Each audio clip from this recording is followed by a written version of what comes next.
Hey, Sohail. Nice to see you again. Hey Akash, how's it going? Good, good. I'm good.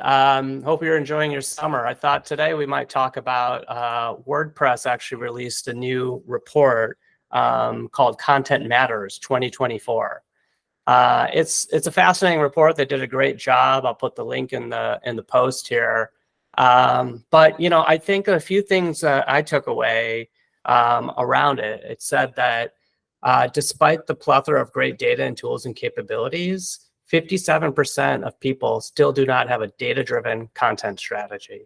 Another thing that they talked about is that 3/4 of the people that they talked to have not tied outcomes to their content strategy. So the ROI wasn't clear. And in fact, the majority said that there's an increase in pressure on ROI given what we're all dealing with. So I don't know if you have any thoughts on what you read.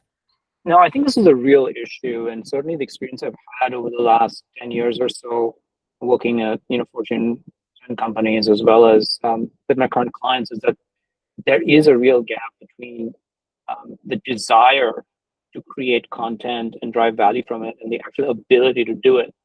And client I'm working with right now is struggling with driving up their organic traffic. Though they're working really hard on content creation, they're struggling with achieving the results they seek. And in talking with them, I realized that one of the gaps was, tying the analytics that they have upstream from how people are searching for content, and then actually using that to inform their content creation decisions. Seems obvious, but in practice, it's actually quite hard. And one wonders, why is it that this happens? What do you think? Yeah, I think my two guesses. First off, I think we're still making a lot of brand-led decisions versus customer strategy-led decisions. And so what I mean by that is, what are customers doing in the digital ecosystem that we can take advantage of? What are they searching for? Where are the trends going? How can we take advantage of that with content?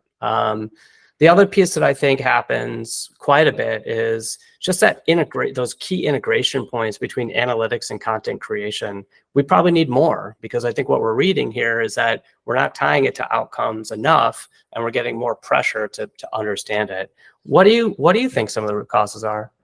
It's funny. I think that a lot of this is actually about people in process. For me, I've seen many leaders of content teams and SEO teams have perhaps sort of being left-brained or right-brained, as it's often said, right? Being very creatively oriented and content-oriented, or being highly analytical, or being highly technical, right? But they're not necessarily skilled in all those areas. And the reality is that today, to do this well, you need to be good at all of those things. And then the second thing I've seen is that folks have access to tools, and there's a ton of data to make decisions, but they haven't always built the discipline in their teams, the business processes to take that data and flow it into decision making. For example, they may not have a quarterly review looking at SEO metrics with a cross-functional team, or they may not be explicitly tracking their content creation efforts against specific segments and search volumes. So there's some opportunity for improvement here, and there's a lot of change coming too. Yeah, absolutely. We've talked about AI a lot already, and I think that's probably my biggest fear with the report is, are we ready for content creation today, and then are we ready for content creation once AI is fully bright, right? I think what we see today with AI is there's a lot of promise within content creation. I don't know if we're fully there yet. I think when you play with the tools, I think we're getting very close, and I think we're getting productivity gains already in terms of ideas, maybe not finalized content. But what are your thoughts on AI? I mean, certainly change is coming. Yeah, I certainly hope that AI will make analytics related to search easier to consume and just make decisions on. And then certainly, we're all curious about AI and content creation, and how that's going to play out. I do think that's an open question at the moment, but certainly AI is going to revolutionize this space, and I'm excited to see what's to come. Yeah, absolutely. Well, thanks, Sohail. As always, it was great to talk about it. I'll put the link in the post, and we'll talk to you soon. Talk soon. Bye. Bye.